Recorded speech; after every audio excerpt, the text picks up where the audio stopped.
Hello guys, welcome back to civil easy. इस video में हम बात करने वाले हैं एसएसएम के बचे हुए चैप्टर्स के इंपॉर्टेंट क्वेश्चंस के बारे में। पिछले वीडियो में हमने चैप्टर नंबर 1 के इंपॉर्टेंट क्वेश्चंस को देखा था। इस वीडियो में हम second chapter, third, fourth and fifth chapter के इंपॉर्टेंट क्वेश्चंस को देखेंगे। कौन कौन से क्वेश्चंस हैं जो कि एग्जाम में पूछे जा सकते हैं। तो देखिए, पहले चैप्टर का जो सेकेंड चैप्टर का जो पहला क्वेश्चन है वो है तरल पदार्थों के गुण क्या होते हैं। आपको इसमें तरल पदार्थों के फ्लूइड्स की प्रॉपर्टीज़ लिखनी है। सेकंड क्वेश्चन इसी को अगर थोड़ा सा कॉम्प्लिकेट करके पूछा जा सकता है तो पूछ सकते हैं कि फ्लूइड के महत्वपूर्ण गुणों की विवेचना कीजिए। क्वेश्चन सेम है, बस क्या है, लैंग्वेज थोड़ी सी चेंज है। इसी को और एक तरीके से पूछा जा सकता है कि निम्न को परिभाषित कीजिए। जितने भी प्रॉपर्टीज़ होती हैं तरल पदार्थों की 7-8, उनमें से आपको कोई 3 या 4 या 5 दे देगा जिसको कि आपको डिफाइन करना होगा। तो पहला है घनत्व, दूसरा अपेक्षिक गुरुत्व या अपेक्षिक घनत्व, तीसरा अपेक्षिक आयतन और चौथा विशिष्ट भार। सबसे ज़्यादा विशिष्ट भार पूछा जाता है। उसके बाद दूसरा क्वेश्चन है सहसंजन तथा आसंजन को परिभाषित कीजिए। आपको सहसंजन बल और आसंजन बल को डिफाइन करना होगा। थर्ड क्वेश्चन है संपीड्यता गुणांक से आप क्या समझते हैं, लिखिए। इसी को दूसरी लैंग्वेज में पूछ सकता है कि संपीड्यता को परिभाषित कीजिए। तो चाहे संपीड्यता गुणांक है या फिर संपीड्यता आ जाए, आपको लिखना सेम ही है, कंप्रेसिबिलिटी के बारे में लिखना है। उसके बाद फोर्थ क्वेश्चन है पृष्ठ तनाव या तल तनाव को परिभाषित कीजिए। देखिए, इस पृष्ठ तनाव को हम सरफेस टेंशन बोलते हैं। पृष्ठ तनाव को तल तनाव और एक और नाम से भी जाना जाता है सतह तनाव के। तो क्वेश्चन 3 तरीके से पूछा जा सकता है। क्वेश्चन सेम होगा, बस क्या होगा, ये जो पृष्ठ है इसको कभी तल बोल देते हैं तो कभी सतह बोल देते हैं। ये क्वेश्चन अक्सर रिपीट होता है और ये पूछा जा सकता है, इसके पूछे जाने के चांसेस ज़्यादा हैं। तो इसको किस तरीके से पूछ सकता है कि पृष्ठ तनाव या तल तनाव को परिभाषित कीजिए।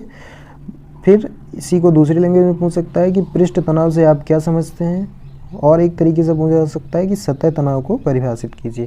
तो सेम क्वेश्चन को 2-3 तरीके से भी पूछा जा सकता है। फिफ्थ क्वेश्चन है न्यूटन का श्यानता नियम स्पष्ट कीजिए एवं सिद्ध कीजिए। ये यहाँ पे आप अगर देख पा रहे होंगे तो थर्ड, फोर्थ एंड फिफ्थ ये क्वेश्चन आपको पढ़ के ही जाना है। उसके बाद देखिए, इसी को दूसरी लैंग्वेज में श्यानता से आप क्या समझते हैं। देखिए, 5 नंबर का क्वेश्चन है तो आपको प्रूफ भी करना होगा। वो जो वहाँ पे फार्मूला आता है उसका भी आपको प्रूफ देना होगा। तो इसलिए क्वेश्चन को केवल आप श्यानता को डिफाइन करके मत छोड़ दीजिएगा, नहीं तो नंबर नहीं मिलेंगे। उसके बाद इसी को शांता को ही दूसरी तरीके से चिपचिपाहट के नाम से पूछ सकता है कि चिपचिपाहट को संक्षेप में समझाइए। तो चिपचिपाहट को ही शांता बोलते हैं। तो चाहे ये क्वेश्चन है या ये आपको लिखना सेम चीज़ ही है। उसके बाद लास्ट क्वेश्चन है सेकंड चैप्टर का कि इसका क्रिया क्या होती है वो लिख कीजिए। आपको यहाँ पे कैपिलरिटी एक्शन के बारे में लिखना होगा, जो कि आप 11वीं 12वीं से पढ़ते आ रहे हैं कैपिलरिटी के बारे में। ठीक, ये तो आपके रहे सेकंड चैप्टर के इंपॉर्टेंट क्वेश्चंस। आइए देखते हैं थर्ड चैप्टर में कौन कौन से इंपॉर्टेंट क्वेश्चंस हैं। तो देखिए, थर्ड चैप्टर में पहला क्वेश्चन है संपूर्ण दाब या दाब तीव्रता को परिभाषित कीजिए। उसके बाद इसी को जब दूसरी लैंग्वेज में पूछेगा तो दाब से आप क्या समझते हैं, इसकी इकाइयाँ लिखिए। आपको मात्रक भी लिखना होगा। सेकेंड क्वेश्चन है पास्कल का नियम क्या है, सिद्ध कीजिए।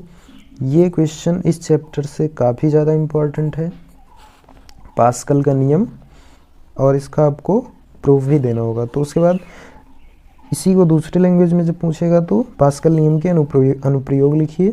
आपको यहाँ पे पास्कल नियम के अनुप्रयोग लिखना है और उसके बाद उसका डेफिनेशन और फार्मूला लिख देना। यहाँ पे आप प्रूफ मत कीजिएगा, ठीक। उसके बाद थर्ड क्वेश्चन है दाब केंद्र से आप क्या समझते हैं, व्याख्या कीजिए।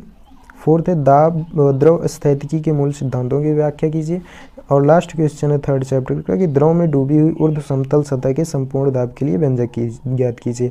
यहाँ पे आपने इसके 2-3 टाइप्स पढ़े होंगे, लेकिन जो पूछा जाता है वो ऊर्ध्व समतल के लिए, वर्टिकल प्लेन के लिए ही पूछा जाता है ज़्यादातर। तो ये थे आपके थर्ड चैप्टर से इम्पॉर्टेंट क्वेश्चंस। चैप्टर काफ़ी लंबा है, लेकिन जो इम्पॉर्टेंट क्वेश्चंस बनते हैं थ्योरी के लिए वो यही 5-6 क्वेश्चन ही बनते हैं। इससे बाहर क्वेश्चन नहीं देखने को मिलेगा आपको। ये तो थे थर्ड चैप्टर के इम्पॉर्टेंट क्वेश्चंस। अब आइए देखते हैं फोर्थ चैप्टर में कौन से क्वेश्चंस हैं जो कि पूछे जाने के चांसेस हैं। देखिए फोर्थ चैप्टर में पहला क्वेश्चन है माप दाब, निर्वात दाब या यथार्थ दाब को परिभाषित कीजिए।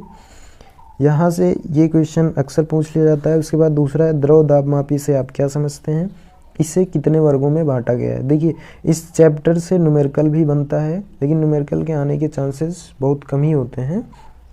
जब क्वेश्चन पेपर को थोड़ा सा टिपिकल बनाना होता है, टफ बनाना होता है, तो न्यूमेरिकल उसमें डाल दिए जाते हैं। लेकिन न्यूमेरिकल अगर रहेगा भी तो वो आपको ऑप्शंस में देखने को मिल जाएगा। तो आप अगर आता है न्यूमेरिकल तो कीजिए, नहीं आता है तो आप उसे स्किप भी कर सकते हैं। उसके बाद इसी क्वेश्चन को दूसरी लैंग्वेज में पूछेगा तो दाब मापी का संक्षेप में उल्लेख कीजिए। थर्ड क्वेश्चन है आपका दाब, गेज दाब। गेज दाब को माप दाब के नाम से भी जानते हैं। निर्वात दाब, बैरोमीटर दाब या वायुमंडलीय दाब तथा निरपेक्ष दाब को परिभाषित कीजिए।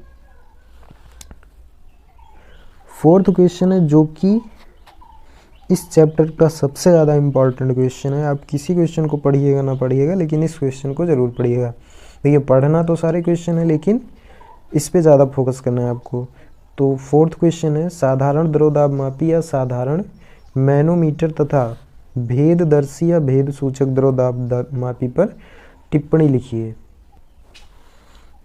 देखिए इस क्वेश्चन में आपको डिफरेंशियल मैनोमीटर और सिंपल मैनोमीटर के बारे में आपको लिखना है। फिफ्थ क्वेश्चन है बॉर्डनली दाब मापी की क्रियाविधि को समझाइए।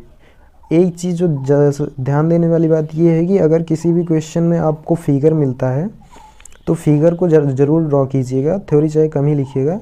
फिगर और फार्मूला इन दोनों चीज़ों पर ज़्यादा फोकस करेंगे तो आपके नंबर अच्छे आ सकते हैं। इसीलिए आप थ्योरी पे कम फोकस कीजिएगा, थ्योरी के साथ साथ फिगर और फार्मूले जो हैं उन पे आपको ज़्यादा फोकस करना है। फोर्थ चैप्टर के भी क्वेश्चंस हो गए। आइए देखते हैं फिफ्थ चैप्टर में कौन कौन से इंपॉर्टेंट क्वेश्चन हैं। देखिए फिफ्थ चैप्टर में आपको पहला क्वेश्चन मिल जाएगा कि प्रवाह के वर्गीकरण कीजिए। यहाँ पे आपको डिफरेंट टाइप्स ऑफ फ्लो के बारे में लिखना है। सबसे पहले आप फ्लो को डिफाइन करेंगे कि प्रवाह क्या होता है, उसके बाद आप उसका वर्गीकरण करेंगे, जिसमें आपने study unsteady, uniform non uniform और लैमिनार टर्बुलेंट, ये सारे फ्लो आपने पढ़े होंगे। तो उन्हीं के बारे में आपको यहाँ पे लिखना है। तो पहला तरीका ये हो सकता है इस क्वेश्चन के पूछे जाने का। दूसरा हो सकता है यही जो डिफरेंट टाइप्स ऑफ फ्लो हैं इन्हीं में से 2, 3 या 4 जो भी होगा, 4-5 के आसपास दे देगा जैसे फिर उसको आपको परिभाषित करना होगा। तो इसे दूसरे तरीके से कैसे पूछ सकता है कि निम्नलिखित पर टिप्पणी लिखिए, अपरिवर्ती या स्थिर प्रवाह और अस्थिरीय प्रवाह। देखिए ये भी टाइप ऑफ फ्लो ही है, प्रवाह के टाइप्स ही हैं, बस क्या है यहाँ पे पूरे को ना पूछ के 1 या 2 को पूछा है। मिनिमम 2 पूछेगा, 4 भी पूछ सकता है, 5 भी पूछ सकता है। तो आपको पढ़ के पूरा जाना है। उसके बाद सेकंड क्वेश्चन है रेनॉल्ड नंबर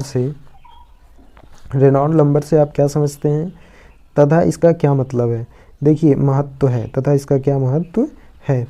इस चैप्टर से पहला क्वेश्चन इम्पॉर्टेंट है, दूसरा भी इम्पॉर्टेंट है, तीसरा देखिए तीसरा तो मोस्ट इम्पॉर्टेंट है।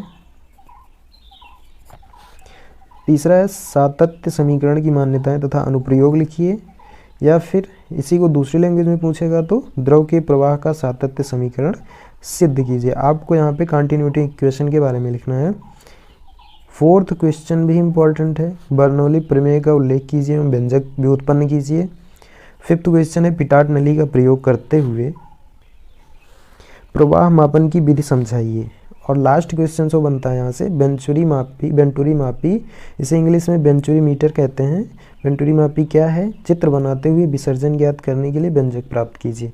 देखिए यहाँ पे आपको वेंचुरी मीटर को डिफाइन करना है, फिर उसका फिगर बनाना है और उसके लिए आपको इक्वेशन भी प्राप्त करनी है। तो ये थे second, third, fourth and fifth chapter के इम्पॉर्टेंट क्वेश्चंस। इससे बाहर आपको क्वेश्चंस नहीं देखने को मिलेंगे। हाँ मिलेगा तो केवल आपको न्यूमेरिकल देखने को मिलेगा बाहर से, जिसके कि आने के चांसेस काफ़ी कम होते हैं। न्यूमेरिकल रेयर केस में पूछा जाता है। तो आज के लिए बस इतना ही, मिलते हैं नेक्स्ट वीडियो में बचे हुए चैप्टर के इम्पॉर्टेंट क्वेश्चंस के साथ। तब तक के लिए जय हिंद, जय भारत।